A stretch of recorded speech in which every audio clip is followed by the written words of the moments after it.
আসসালামু আলাইকুম ভাই ব্রাদার্স, কি অবস্থা সবার? আশা করি তোমরা সবাই ভালো আছো।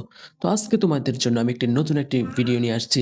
সেটি হচ্ছে শীতকালের সাথে মিল রেখে আমি একটা নতুন ভিডিও নিয়ে আসছি। যেটা গল্প, কাহিনী দুটোই আছে। শীতকালে দাদাদের সাথে কাটানো অনেক স্মৃতি আমাদের মাঝে আছে।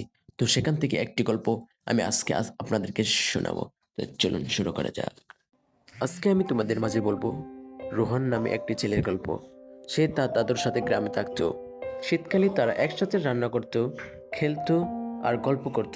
একদিন রোহনের দাদু মারা গেলেন। রোহন খুবই ভেঙে পড়ল। সে তার দাদুর সাথে কাটানো সময়গুলো খুব মিস করতেছে। একদিন শীতের রাতে রোহন তার দাদুর কথা ভেবে কান্না করতেছিল। হঠাৎ সে তার দাদুর গলা শুনতে পেল। রোহন, আমি তো তোর সাথে আছি। রোহন তার দাদুর গলা শুনে খুবই খুশি হলো। সে বুঝলো তার দাদু তার সাথে আছে সব সময়। আশা করি আমাদের এই গল্পটি তোমাদের অনেক ভালো লেগেছে।